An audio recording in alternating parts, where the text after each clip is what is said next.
Hello everyone, आप सभी का बहुत बहुत स्वागत है आपके अपने channel global study with RK में, जहां आप इस चैनल से जुड़कर अपनी तैयारी को और बेहतर बना सकते हैं। आज की क्लास में हम टॉप प्रश्नों को देखेंगे जो भारतीय आधुनिक इतिहास के हैं, जो आपकी आने वाली सही परीक्षाओं में बहुत ही महत्वपूर्ण है। तो चलिए क्लास को शुरू करते हैं। हमारा पहला प्रश्न है, भारत के लिए समुद्री मार्ग की खोज करने वाला पहला यूरोपीय कौन था? इस प्रश्न का सही जवाब है ऑप्शन बी, वास्को डी गामा। वास्को डी गामा जो था वह समुद्री मार्ग से भारत की खोज की थी 1498 ईस्वी में। यह सबसे पहले केरल के कालीकट तट पहुंचा था, जहां राजा जमोरी ने इसका स्वागत किया था। ठीक है, याद रखिएगा। अगले प्रश्न को देखते हैं। हमारा अगला प्रश्न है, प्लासी के युद्ध के दौरान बंगाल का नवाब कौन था? इस प्रश्न का सही जवाब हो जाएगा ऑप्शन बी, सिराजुद्दौला। सिराजुद्दौला प्लासी के युद्ध के दौरान बंगाल का नवाब था। रॉबर्ट क्लाइव और सिराजुद्दौला के बीच 1757 ईस्वी में प्लासी का युद्ध हुआ था। इसमें सिराजुद्दौला हार गया था और रॉबर्ट क्लाइव विजय हुआ था। इस युद्ध के बाद ही जो शासन था, ब्रिटिश शासन, हुआ भारत पर अपनी पकड़ मजबूत बना ली थी। अगले प्रश्न को देखते हैं। हमारा अगला प्रश्न है, बक्सर का युद्ध ब्रिटिश ईस्ट इंडिया कंपनी और किसकी संयुक्त सेनाओं के बीच लड़ा गया था? इस प्रश्न का सही जवाब हो जाएगा ऑप्शन सी, मीर कासिम, शाह आलम दूत और शुजाउद्दौला के बीच। यह जो युद्ध था वह मीर कासिम जो कि बंगाल का नवाब था, शाह आलम द्वितीय जो कि मुगल सम्राट था, और शुजाउद्दौला यह अवध का राजा था। ठीक है, इन तीनों के बीच ही बक्सर का युद्ध हुआ था 1764 ईस्वी में, जिसमें इन तीनों की संयुक्त हार हुई थी। अगले प्रश्न को देखते हैं। हमारा अगला प्रश्न है, इलाहाबाद की संधि किस युद्ध के बाद हुई थी? इस प्रश्न का सही जवाब हो जाएगा ऑप्शन सी, बक्सर का युद्ध। बक्सर का युद्ध जो कि 1764 ईस्वी में हुआ था, इस युद्ध के बाद ही इलाहाबाद की संधि 1765 ईस्वी में हुई थी। याद रखिएगा। हमारा अगला प्रश्न है, भारत में सहायक संधि प्रणाली किसने शुरू की थी? इस प्रश्न का सही जवाब हो जाएगा option C, Lord Wellesley. Bharat में गवर्नर जनरल के रूप में इसका कार्यकाल 1798 से लेकर 1805 तक था। इस दौरान इसने भारत में सहायक संधि प्रणाली की शुरुआत की थी। याद रखिएगा। अगले प्रश्न को देखते हैं। हमारा अगला प्रश्न है, व्यपगत का सिद्धांत यानी कि डॉक्ट्रिन ऑफ लैप्स की नीति किसने शुरू की थी? इस प्रश्न का सही जवाब हो जाएगा option B, Lord Dalhousie. Lord Dalhousie ने व्यपगत का सिद्धांत यानी कि हड़प नीति की शुरुआत की थी। इसका शासन जो था गवर्नर जनरल के रूप में 1848 से लेकर 1856 ईस्वी तक था भारत में। इस नीति के तहत जो था ब्रिटिश शासन वह किसी भारतीय शासक का जिसका दत्तक पुत्र या उत्तराधिकारी नहीं होता था, उसके राज्य को अपने राज्य में मिला लेता था। ठीक है, हड़प की नीति के अनुसार। चलिए अगले प्रश्न को देखते हैं। हमारा अगला प्रश्न है, व्यपगत के सिद्धांत के तहत विलय किया गया पहला राज्य कौन सा था? इस प्रश्न का सही जवाब हो जाएगा ऑप्शन बी, सतारा। हड़प नीति के तहत विलय किया गया पहला जो राज्य था वह सतारा था, जिसको 1848 में मिला लिया गया था ब्रिटिश शासन में, और अवध को 1856 ईस्वी में मिलाया गया था। याद रखिएगा। अगले प्रश्न को देखते हैं। हमारा अगला प्रश्न है, रेतवाड़ी व्यवस्था किसने शुरू की थी? इस प्रश्न का सही जवाब हो जाएगा ऑप्शन बी, थॉमस मुनरो और अलेक्जेंडर रीड ने। अलेक्जेंडर रीड ने मद्रास प्रेसिडेंसी के बारामहल जिले में 1792 ईस्वी में यह व्यवस्था शुरू की थी। बाद में थॉमस मुनरो ने 1820 ईस्वी में मद्रास के पूरे क्षेत्र में इसे लागू कर दिया था। बाद में यह असम, बम्बई और सिंध प्रांत के साथ दक्षिण भारत के हिस्सों में भी इसे लागू की गई थी। अगले प्रश्न को देखते हैं, प्रथम आंग्ल मराठा युद्ध किस संधि के साथ समाप्त हुआ था? इस प्रश्न का सही जवाब हो जाएगा ऑप्शन ए, साल बाई की संधि के तहत। प्रथम आंग्ल मराठा युद्ध जो था वह 1775 से 1782 ईस्वी तक हुआ था, जिसमें 1782 ईस्वी में साल बाई की संधि के साथ यह युद्ध जो है समाप्त हुआ था। याद रखिएगा, 1782 साल बाई की संधि। ठीक है, अगले प्रश्न देखते हैं। हमारा अगला प्रश्न है, 1857 का विद्रोह कहाँ से शुरू हुआ था? इस प्रश्न का सही जवाब हो जाएगा ऑप्शन सी, मेरठ की छावनी से। 10 मई मेरठ की छावनी से विद्रोह शुरू हुआ था।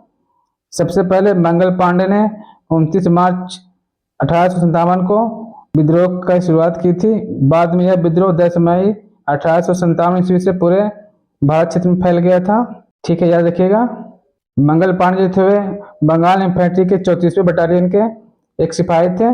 अगले प्रश्न को देखते हैं। हमारा अगला प्रश्न है, 1857 के विद्रोह के दौरान मुगल सम्राट कौन था? इस प्रश्न का सही जवाब हो जाएगा ऑप्शन बी, बहादुर शाह जफर। बहादुर शाह जफर जो था वह 1857 के विद्रोह के दौरान मुगल सम्राट थे। ठीक है, बाद में इन्हें अंग्रेजों द्वारा निर्वासित कर रंगून भेज दिया गया था, जहां बाद में उनकी मृत्यु हो गई थी। अगले प्रश्न को देखते हैं। हमारा अगला प्रश्न है 1857 के विद्रोह को भारत का पहला स्वतंत्रता संग्राम किसने कहा था? इस प्रश्न का सही जवाब हो जाएगा ऑप्शन बी, बी.डी. सावरकर ने, यानी कि विनय दामोदर सावरकर ने 1857 के विद्रोह को भारत का पहला स्वतंत्रता संग्राम कहा था। अगले प्रश्न को देखते हैं। हमारा अगला प्रश्न है 1857 के विद्रोह के दौरान ब्रिटिश प्रधानमंत्री कौन था? इस प्रश्न का सही जवाब हो जाएगा option B, Lord Palmerston. Lord Palmerston जो था 1857 के विद्रोह के दौरान ब्रिटिश प्रधानमंत्री था। ठीक है, याद रखिएगा। अगले प्रश्न को देखते हैं। हमारा अगला प्रश्न है कानपुर में विद्रोह का नेतृत्व करने वाला प्रसिद्ध क्रांतिकारी कौन था? इस प्रश्न का सही जवाब हो जाएगा ऑप्शन बी, नाना साहेब। नाना साहेब ने कानपुर में विद्रोह का नेतृत्व किया था अंग्रेजों के खिलाफ। नाना साहेब जो थे वे पेशवा बाजीराव द्वितीय के दत्तक पुत्र थे। इनका वास्तविक नाम धोंधूपंत था। नाना साहब का सहयोग तात्या टोपे ने किया था और तात्या टोपे का जो वास्तविक नाम है वह रामचंद्र पांडुक था। ठीक है, याद रखिएगा। अगले प्रश्न को देखते हैं। हमारा अगला प्रश्न है 1857 के विद्रोह के दौरान भारत का गवर्नर जनरल कौन था? इस प्रश्न का सही जवाब हो जाएगा option B, Lord Canning. Lord Canning जो था वह 1857 के विद्रोह के दौरान भारत का गवर्नर जनरल था।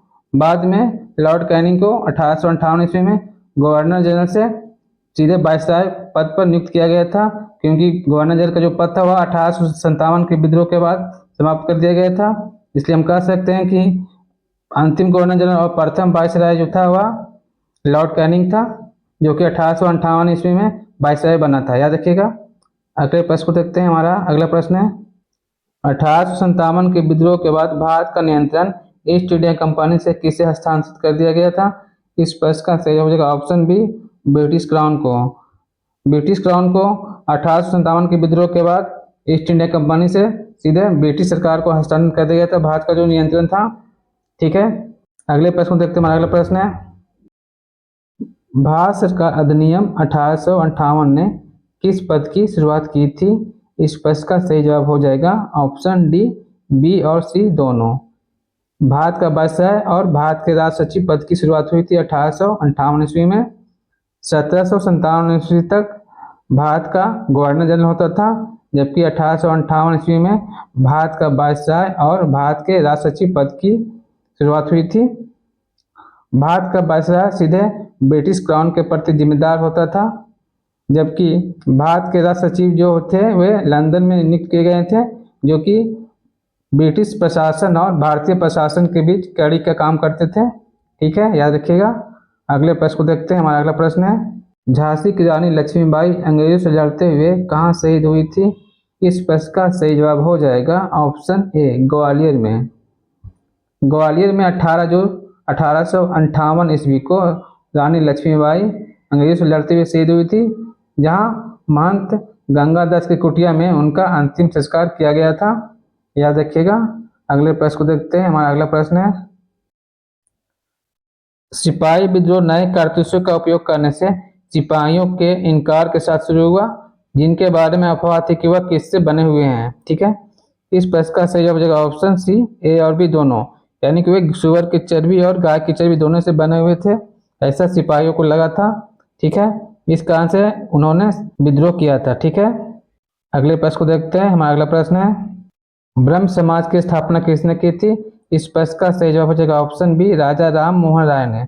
राजा राम मोहन राय ने 1828 ईस्वी में ब्रह्म समाज की स्थापना की थी। इन्हें भारतीय पुनर्जागरण का अग्रदूत भी कहा जाता है। याद रखिएगा। अगले प्रश्न को देखते हैं। हमारा अगला प्रश्न है आर्य समाज की स्थापना किसने की थी? इस प्रश्न का सही जवाब हो जाएगा ऑप्शन सी, स्वामी दयानंद सरस्वती ने। स्वामी दयानंद सरस्वती ने 1875 ईस्वी में आर्य समाज की स्थापना की थी। इन्होंने वेदों की ओर लौटो का नारा भी दिया था। अगले प्रश्न को देखते हैं। हमारा अगला प्रश्न है सत्यार्थ प्रकाश नामक पुस्तक किसने लिखी थी? इस प्रश्न का सही जवाब हो जाएगा ऑप्शन बी, स्वामी दयानंद सरस्वती ने। सत्यार्थ प्रकाश नामक पुस्तक स्वामी दयानंद सरस्वती ने लिखी थी। ठीक है, याद रखिएगा। अगले प्रश्न को देखते हैं। हमारा अगला प्रश्न है रामकृष्ण मिशन की स्थापना किसने की थी? इस प्रश्न का सही जवाब हो जाएगा ऑप्शन बी, स्वामी विवेकानंद ने। स्वामी विवेकानंद ने 1 मई 1897 ईस्वी को रामकृष्ण मिशन की स्थापना की थी। इसके द्वारा उन्होंने वेदांत दर्शन को आगे बढ़ाया था और सामाजिक कल्याण के लिए, मानव सेवा को आगे बढ़ाने के लिए इस मिशन की स्थापना की। अगले प्रश्न को देखते हैं। हमारा अगला प्रश्न है, विधवा पुनर्विवाह अधिनियम किस वर्ष पारित हुआ था? इस प्रश्न का सही जवाब हो जाएगा ऑप्शन है 1856 ईस्वी को। 1856 ईस्वी को विधवा पुनर्विवाह अधिनियम पारित हुआ था लॉर्ड कैनिंग के समय। ठीक है, याद रखिएगा। अगले प्रश्न को देखते हैं। हमारा अगला प्रश्न है, विधवा पुनर्विवाह अधिनियम पारित कराने में किसने प्रमुख भूमिका निभाई थी? इस प्रश्न का सही जवाब हो जाएगा ऑप्शन सी, ईश्वर चंद्र विद्यासागर ने। ईश्वर चंद्र विद्यासागर के प्रयासों से लॉर्ड कैनिंग द्वारा 1856 ईस्वी में विधवा पुनर्विवाह अधिनियम पारित हुआ था। ठीक है, याद रखिएगा। अगले प्रश्न को देखते हैं। हमारा अगला प्रश्न है, प्रार्थना समाज की स्थापना किसने की थी? इस प्रश्न का सही जवाब हो जाएगा ऑप्शन ए, आत्माराम पांडुरंग ने। आत्माराम पांडुरंग ने 1867 ईस्वी में प्रार्थना समाज की स्थापना की थी, जबकि एमजी रनाडे यानी कि महादेव गोविंद रनाडे और आरजी भंडारकर इसके संस्थापक सदस्यों में से थे। अगले प्रश्न को देखते हैं। हमारा अगला प्रश्न है, ज्योतिबा राव फूले और उनकी पत्नी सावित्रीबाई फूले ने किसके उत्थान के लिए काम किया? इस प्रश्न का सही जवाब हो जाएगा ऑप्शन है, महिलाओं और निचली जातियों के उत्थान के लिए। महिलाओं और निचली जातियों के उत्थान के लिए ज्योतिबा राव फूले ने और उनकी पत्नी सावित्रीबाई फूले ने काम किया था। ठीक है। सत्यशोधक समाज की स्थापना ज्योतिबा राव फूले ने 1873 ईस्वी में किया था, ये भी याद रखिएगा। अगले प्रश्न को देखते हैं। हमारा अगला प्रश्न है, थियोसोफिकल सोसाइटी की स्थापना किसने की थी? इस प्रश्न का सही जवाब हो जाएगा option B, Henry Steel Olcott और हेलेना ब्लत्सकी ने। थियोसोफिकल सोसाइटी की स्थापना 1875 ईस्वी में हेनरी स्टील वॉलकॉट और हेलेना ब्लत्सकी ने 1875 ईस्वी में किया था, न्यूयॉर्क शहर में, जो कि अमेरिका में पड़ता है। ठीक है, याद रखिएगा। अगले प्रश्न को देखते हैं। हमारा अगला प्रश्न है, अलीगढ़ आंदोलन से जुड़े समाज सुधारक कौन थे? इस प्रश्न का सही जवाब हो जाएगा ऑप्शन बी, सैयद अहमद खान। सैयद अहमद खान जो थे वह अलीगढ़ आंदोलन से जुड़े हुए थे। अगले प्रश्न को देखते हैं। हमारा अगला प्रश्न है, भारतीय राष्ट्रीय कांग्रेस की स्थापना किस वर्ष हुई थी? इस प्रश्न का सही जवाब हो जाएगा ऑप्शन ए, 1885 ईस्वी को। 28 दिसंबर 1885 ईस्वी को गोकुलदास तेजपाल संस्कृति महाविद्यालय बम्बई में भारतीय राष्ट्रीय कांग्रेस की स्थापना हुई थी, जिनमें 72 प्रतिनिधियों ने भाग लिया था, याद रखिएगा। अगले प्रश्न को देखते हैं। अगला प्रश्न है, भारतीय राष्ट्रीय कांग्रेस का पहला अधिवेशन कहाँ हुआ था? इस प्रश्न का सही जवाब हो जाएगा ऑप्शन सी, बॉम्बे में। बॉम्बे के गोकुलदास तेजपाल संस्कृति महाविद्यालय में ही इसका अधिवेशन हुआ था, 28 दिसंबर से 31 दिसंबर 1885 ईस्वी तक। अगले प्रश्न को देखते हैं। हमारा अगला प्रश्न है, भारतीय राष्ट्रीय कांग्रेस के संस्थापक कौन थे? इस प्रश्न का सही जवाब हो जाएगा ऑप्शन बी, ए ओ ह्यूम। ए ओ ह्यूम जो थे वे भारतीय राष्ट्रीय कांग्रेस के संस्थापक थे। ये एक ब्रिटिश रिटायर्ड अधिकारी थे, जिन्होंने भारतीय राष्ट्रीय कांग्रेस की स्थापना 1885 में की थी। ठीक है। अगले प्रश्न को देखते हैं। हमारा अगला प्रश्न है, भारतीय राष्ट्रीय कांग्रेस के पहले अध्यक्ष कौन थे? इस प्रश्न का सही जवाब हो जाएगा ऑप्शन बी, डब्ल्यू.सी. बनर्जी। डब्ल्यू.सी. बनर्जी भारतीय राष्ट्रीय कांग्रेस के पहले अध्यक्ष थे। ठीक है, याद रखिएगा। अगले प्रश्न को देखते हैं। हमारा अगला प्रश्न है, भारतीय राष्ट्रीय कांग्रेस के पहले मुस्लिम अध्यक्ष कौन थे? इस प्रश्न का सही जवाब हो जाएगा ऑप्शन बी, बदरुद्दीन तैयब जी। बदरुद्दीन तैयब जी जो थे वे INC यानी कि इंडियन नेशनल कांग्रेस के पहले मुस्लिम अध्यक्ष थे। इन्होंने मद्रास अधिवेशन में 1887 में अध्यक्षता की थी। अगले प्रश्न को देखते हैं। हमारा अगला प्रश्न है, प्रसिद्ध पुस्तक poverty and British rule in India किसने लिखी थी? इस प्रश्न का सही जवाब हो जाएगा ऑप्शन बी, दादा भाई नौरोजी ने। दादा भाई नौरोजी ने प्रसिद्ध पुस्तक poverty and British rule in India लिखी थी, जो कि 1901 में प्रकाशित हुई थी। इनमें उन्होंने ड्रेन ऑफ वेल्थ के सिद्धांत को दिया था। इसमें उन्होंने बताया था कि किस प्रकार ब्रिटिश शासकों द्वारा भारत के धन को बाहर ले जाया जा रहा है। ठीक है। अगले प्रश्न को देखते हैं। हमारा अगला प्रश्न है, स्वदेशी आंदोलन किसके जवाब में शुरू किया गया था? इस प्रश्न का सही जवाब हो जाएगा ऑप्शन बी, बंगाल का विभाजन। बंगाल विभाजन जो कि 1905 ईस्वी में हुआ था, लॉर्ड कार्जन के कार्यकाल में इसके विरोध में स्वदेशी आंदोलन शुरू किया गया था, याद रखिएगा। अगले प्रश्न को देखते हैं। हमारा अगला प्रश्न है, भारतीय राष्ट्रीय कांग्रेस और सूरत अधिवेशन जो कि 1907 में हुआ था, किसके बीच हुआ था? इस प्रश्न का सही जवाब हो जाएगा ऑप्शन ए नरमपंथी और गर्मपंथी के बीच में।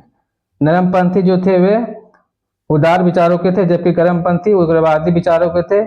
इस कारण से दोनों में मतभेद होने के कारण भारतीय राष्ट्रीय कांग्रेस में सुरत विभाजन हुआ था, जो कि सूरत फुट के नाम से जानते हैं। ठीक है, अगले प्रश्न को देखते हैं। हमारा अगला प्रश्न है लाल बाल पाल तिकड़ी के 3 प्रमुख नेता कौन थे? इस प्रश्न का सही जवाब हो जाएगा ऑप्शन बी लाला लाजपत राय, बाल गंगाधर तिलक और बिपिन चंद्र पाल। लाला लाजपत राय पंजाब से, बाल गंगाधर तिलक बंबई से और बिपिन चंद्र पाल बंगाल से संबंध रखते थे। इन तीनों की तिकड़ी को ही लाल बाल पाल कहा गया है। इन तीनों ने ही स्वदेशी आंदोलन में बढ़ चढ़ कर हिस्सा लिया था। इसी के साथ आज का सेशन समाप्त होता है। मिलते हैं अगले सेशन में नए प्रश्नों के साथ।